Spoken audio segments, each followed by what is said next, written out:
Bueno, siguiendo con el desarrollo de nuestro programa, tenemos el tema 15, la relación obligatoria-concepto. Perdón. La relación obligatoria es la misma cosa que obligaciones, o sea, es el mismo concepto. Cuando decimos relación obligatoria, estamos hablando de obligaciones. Es un, una un sinónimo más de obligaciones. Relación obligatoria, relación de crédito, obligaciones, todo eso engloba solo una cosa, ¿verdad? Una figura jurídica. Bueno, la evolución histórica de las obligaciones. ¿Cómo cómo nacieron las primeras obligaciones? Y se dio a través de los delitos, ¿verdad? Eh, la ejecución para ser efectiva estas obligaciones nacidas de los delitos pasaron por etapas. O sea, antes no había otro tipo de obligaciones, sino aquellas que derivaban netamente del delito, de un delito. Y, como les dije, pasaron por ciertas etapas. Una evolución histórica, ¿verdad? En primer lugar, la primera forma de ejecución de las obligaciones era la venganza privada. ¿En qué consistía la venganza privada? En que el ofendido o el perjudicado podía causar al autor del delito un daño igual o mayor al que ha sufrido, ¿verdad? Eh, digamos, por poner un ejemplo, una persona que le hizo perder el brazo a otra por medio de un delito, ¿verdad? Entonces, por la venganza privada, la víctima o el perjudicado podría también cortarle un brazo al ofensor o a quien ocasionó el daño, o de lo contrario podía incluso sacarle la vida, porque la venganza privada permitía causarle al ofensor un daño igual o mayor aún de lo que ha sufrido la víctima. Entonces esa posibilidad tenía la víctima de causar un daño igual o mayor a su ofensor.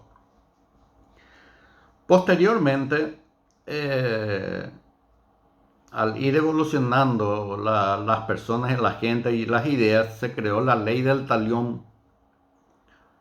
Esta ley dispuso, ¿verdad?, que el ofendido ya no podía causarle un daño mayor a su ofensor del daño que ha recibido. Con el ejemplo anterior, por ejemplo, si se le cortó un brazo, solamente podría cortarle el brazo otra vez. Al ofensor no podía disponer de su vida o matarlo. Tenía que hacer un daño igual. Por eso la ley del talión utilizaba ¿cómo es que se llama? El principio de ojo por ojo, diente por diente. O sea, tendría que ser en igualdad de condiciones el daño sufrido y la, digamos, el cumplimiento de la obligación o el resarcimiento sería hacerle un daño de igual medida al que ha sufrido la víctima. Bueno, entonces ahí ya, digamos, mejoró un poco, ¿verdad? Ya no podría ocasionarle un daño mayor a su agresor, ¿verdad? No podía matarlo, por ejemplo, por el hecho de haberle cortado un brazo, sino podría hacer la misma cosa, más no. Bueno, después eh, pasó a lo que se denomina la composición voluntaria, la compositio. En derecho romano se van a acordar ustedes de eso. Bueno, esta composición voluntaria, por ella, ¿verdad? Por intermedio de ella, se el ofendido podría optar en recibir un pago en lugar de causarle un daño a su ofensor. El autor del daño pagaba una determinada suma de dinero y con eso el daño provocado quedaba resuelto. Entonces, volviendo a nuestro ejemplo, si alguien le ocasionaba la pérdida de un miembro, un brazo a otro, no era necesario que la víctima le ocasione ese mismo daño, sino podría el ofensor, el que ocasionó el daño, pagar por ese daño que cometió.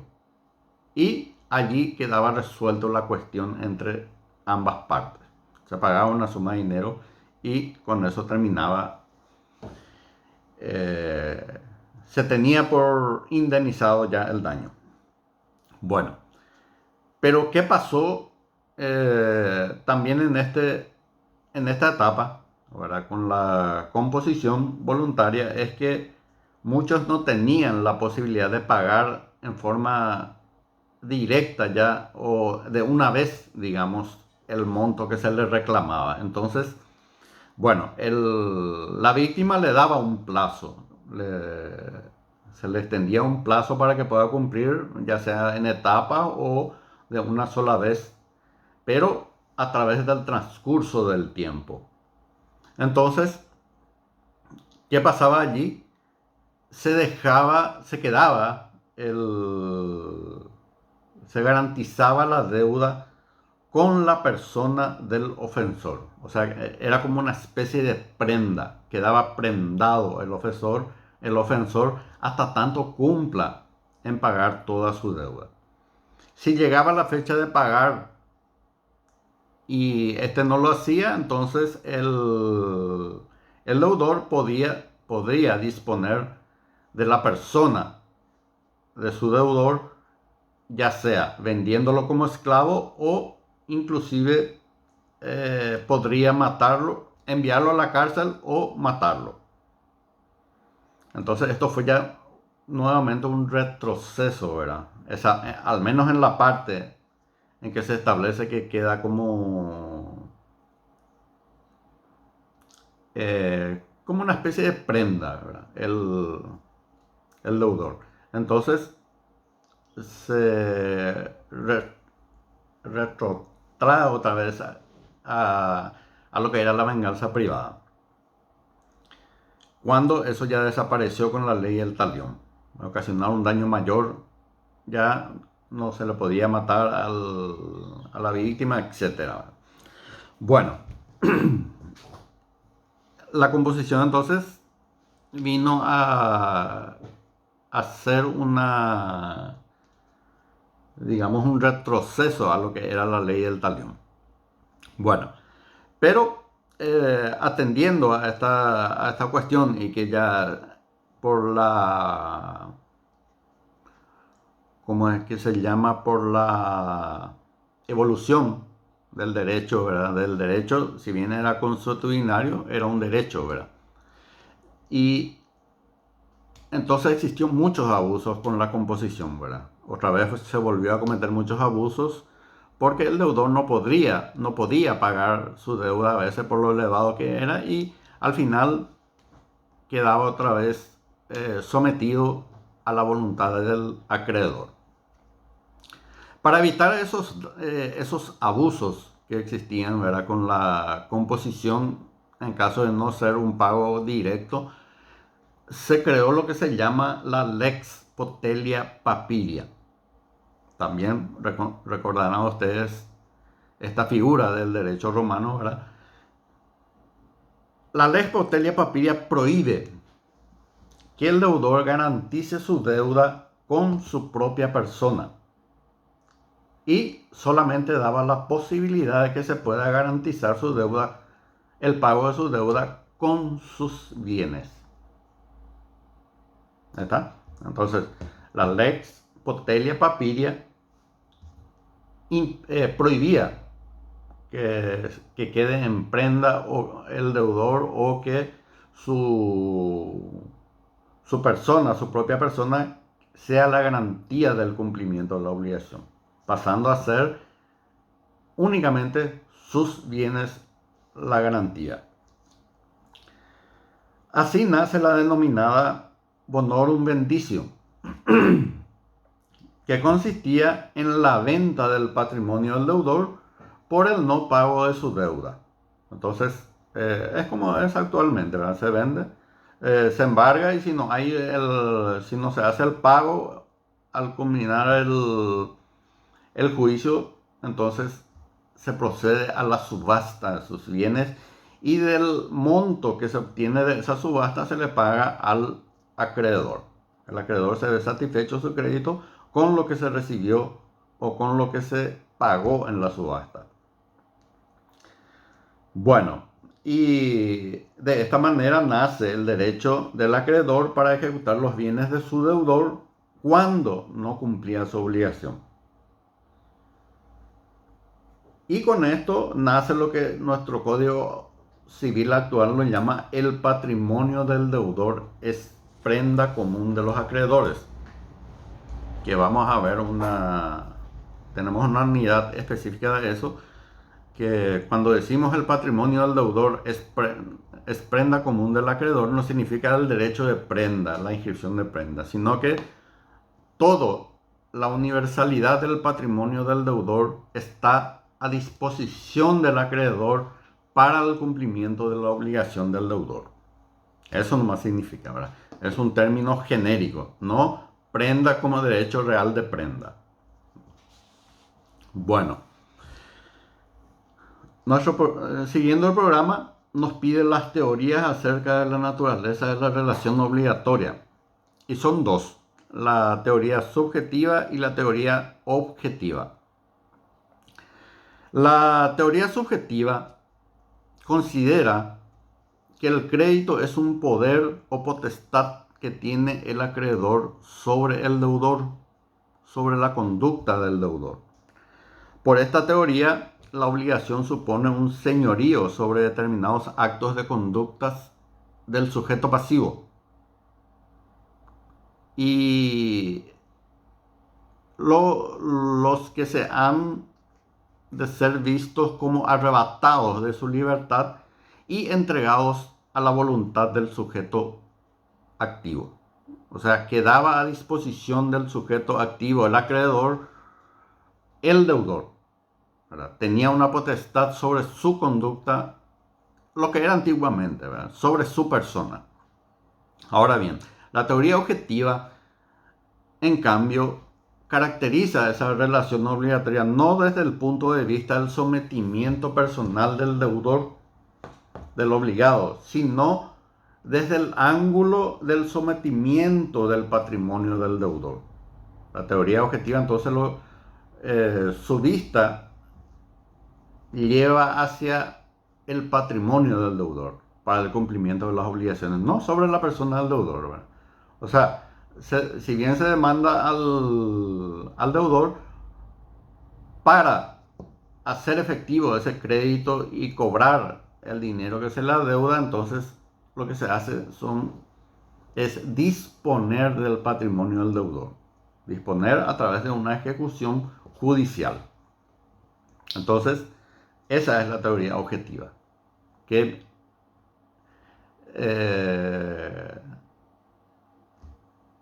pone como principio el patrimonio del deudor y no la persona del deudor, como es la teoría subjetiva. Bueno, deuda y responsabilidad nos pide nuestro programa ahora. ¿Cuáles son las diferencias entre la deuda y la responsabilidad? La deuda es puro débito. El deber de cumplimiento nace con la obligación. La deuda antecede a la responsabilidad. La deuda es cuando asumo yo una obligación. Sin embargo, la responsabilidad sobreviene después del incumplimiento de la obligación. Nace la deuda y si posteriormente no se cumple esa obligación, entonces se cae en responsabilidad. La responsabilidad entonces sigue a la deuda. Primero la deuda, después la responsabilidad. La responsabilidad solamente va a nacer si existe incumplimiento de la deuda. La deuda, como le dije, es puro débito. Es la obligación en sí. Bueno, después tenemos el deber y la obligación. Figuras que a veces se confunden, ¿verdad? Algunos dicen, tiene el deber de hacer esto, tiene la obligación de hacer esto. Dentro del campo jurídico podemos encontrar situaciones en que una persona puede estar obligada o debe cumplir determinado comportamiento a realizar. Estos establecidos por la propia ley, ¿verdad? Entonces, a veces hay confusión cuando alguien habla de deber jurídico o de obligación. Se quiere utilizar como sinónimos, pero no son sinónimos. Totalmente diferentes son estas instituciones, el deber y la obligación. Bueno, por ejemplo, hablando de deber jurídico, hablamos de aquellas conductas exigidas por la ley a una persona con carácter general, en cuanto la misma se encuentre en una determinada situación contemplada por el derecho, por las leyes, que no son susceptibles de directa valoración patrimonial. Cuando hablamos de deberes jurídicos, el incumplimiento de esas conductas exigidas por la ley no traen consigo una valoración patrimonial, una sanción, por ejemplo, patrimonial, en suma de dinero o lo que sea, ¿verdad? El deber de los jueces, el artículo 15 del Código Procesal Civil establece varios deberes de los jueces que deben realizarlos en el ejercicio del cargo, ¿verdad? De su función. El incumplimiento de esos deberes no implica de que se le va a sancionar al juez con una sanción pecuniaria. No, va a tener otro tipo de sanciones. Por ejemplo, dice dictar resoluciones fundadas en la Constitución y en las leyes. El cumplimiento de eso, ¿qué puede traer aparejado? Primero, la declaración de nulidad de esa resolución por un tribunal superior y eventualmente, atendiendo a la gravedad o no del caso, si es grave, puede ser juzgado por el jurado de enjuiciamiento de magistrado y ser removido del cargo. Esas sanciones va a tener. No va a ser una multa o una sanción pecuniaria en donde se va a ver afectado su patrimonio. Tenemos también el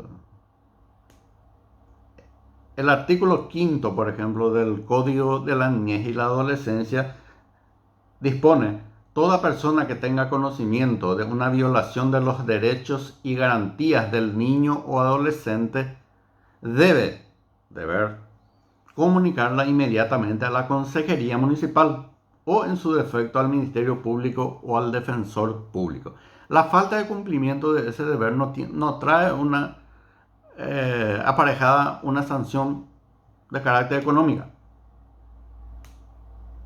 No es por eso que se le va a demandar y se le va a embargar sus bienes y va a perder esos bienes. O tiene que pagar una suma de dinero. La obligación, en cambio, su característica principal, que ya le vine diciendo de la unidad anterior, es que su contenido patrimonial, tiene contenido patrimonial la obligación, ¿verdad? Entonces, es apreciable en dinero. La diferencia entre el deber jurídico y la obligación se hace considerando la ausencia o presencia de contenido patrimonial en relación a las personas sujetas a un determinado vínculo. Entonces, si hay ausencia de contenido patrimonial, estamos ante un deber. Y si contiene tiene un contenido patrimonial, entonces estamos ante una obligación. Un ejemplo, ¿verdad? Por ejemplo, del deber. El artículo 118 de la Constitución Nacional establece que el sufragio es derecho, deber y función pública del elector. Derecho, deber y función pública del elector. Bueno, nuestro código electoral, eso es la Constitución lo que establece lo antecedente. Nuestro código electoral, en su artículo 4, dice: el voto es universal, libre, directo, igual, secreto, personal e intransferible. Punto. En caso de duda en la interpretación de este código electoral, se estará siempre a lo que sea más favorable para la validez del voto, a la vigencia del régimen democrático representativo, participativo y pluralista, en el que está inspirado, y a asegurar la expresión auténtica de la voluntad popular. Punto. Seguido. El ejercicio del sufragio constituye una obligación, dice el Código Electoral, para todos los ciudadanos habilitados, cuyo incumplimiento será sancionado conforme lo establece el artículo 332 de este Código. El artículo 332 del Código Electoral dispone cuanto sigue: abonarán una multa de 15 a 30 jornales mínimos para actividades diversas no especificadas quienes, en el inciso C, A, B, C, en el inciso C dice: violen las prohibiciones establecidas por la autoridad pública en materia de utilización de altavoces. Punto.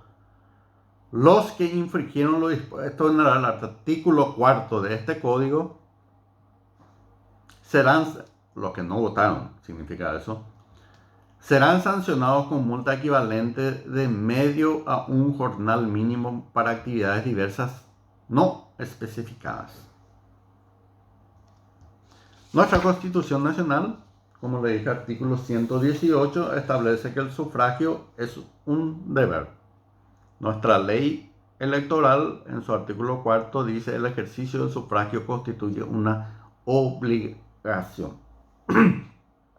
Y el 332 impone una sanción de multa de medio a un jornal mínimo para aquella persona habilitada que no votó.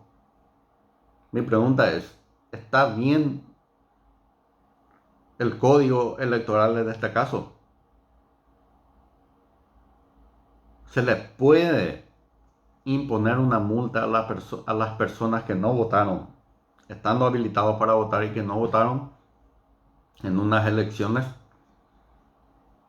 La ley me dice que sí. Me dice que el ejercicio del sufragio es una obligación. Un artículo, el artículo 4, y el 332 de la misma ley establece un monto de multa, o sea, patrimonial. Cuando que la Constitución Nacional me dice que el sufragio es un deber, no una obligación. Resulta más que claro que tanto el artículo 4 como el 332 del Código Electoral son normas inconstitucionales, violan y modifican lo que dice la Constitución Nacional. Si la Constitución Nacional, que es la ley fundamental que está por el sistema de Kelsen, de orden de orden de las normas en nuestro país establecido por la misma Constitución, primero está lo que establece la Constitución, después los tratados, después las leyes, ¿verdad? Entonces, una ley no puede modificar lo que la Constitución Nacional estableció. Entonces, ningún ciudadano puede ser sancionado por no votar porque es un deber. O sea, no puede ser sancionado pecuniariamente. Se le puede buscar otro tipo de sanciones al que no cumplió con dicha obligación, que tiene que estar establecida en las normas. Porque hay algunas municipalidades, por ejemplo, que no le renuevan el registro o la habilitación del vehículo a las personas que no presentan su certificado de votación, de haber votado en las elecciones generales o municipales. Eso tampoco está bien, ¿verdad? Pero podría ser una sanción legítima, ¿verdad? Pero tiene que estar establecida en una ley, ¿verdad? Por eso digo que no va a haber una multa, pero otras sanciones se le puede aplicar. Como por ejemplo la obligación marital ¿cómo es que se llama? De no cometer adulterio, ¿verdad? Entonces, si uno de los cónyuges comete adulterio, no se le va a aplicar ninguna sanción pecuniaria. Lo único que genera ese acto de, digamos, de falta de cumplimiento de la obligación marital y cometer adulterio, lo que va a hacer es, le da una causal al cónyuge no adúltero, ¿verdad? A que pueda promover un juicio de divorcio y que sea condenado como culpable el que cometió adulterio. Esa es la única sanción, digamos, que va a tener el que cometió adulterio. ¿Por qué? Porque la convivencia entre los cónyuges y no sin la participación de un tercero o de una tercera es un deber, no es una obligación. Por eso no puede tener una sanción pecuniaria. Ocurre eso, se divorcian y también se hace la separación de los bienes, ¿verdad? 50% para cada uno le corresponde. La esposa puede decir, no, pero él cometió adulterio, me engañó con otra mujer. Él tiene que perder todos sus derechos a los bienes. No tiene contenido patrimonial por tratarse de un deber. Pudo haber cumplido, qué sé yo, con la mitad de un pueblo cometido adulterio, ¿verdad? Pero eso no implica que va a perder sus bienes, lo que le corresponde por ley, que es el 50%. ¿Por qué? Porque el deber de fidelidad es como le digo, como su nombre mismo lo dice, es un deber, no es una obligación. Entonces tienen que saber diferenciar lo que es una obligación y lo que es un deber. Como le dije, por ejemplo, el deber del juez, dice artículo 15 del Código Procesal Civil, los jueces civiles, hermano, tal cosa, tal cosa, tal cosa. El incumplimiento de ello no tiene sanción pecuniaria. Va a tener varios tipos de sanciones, como le dije, la revocación, la nulidad de esa sentencia o el enjuiciamiento ante el jurado que juzga a los magistrados y posible remoción.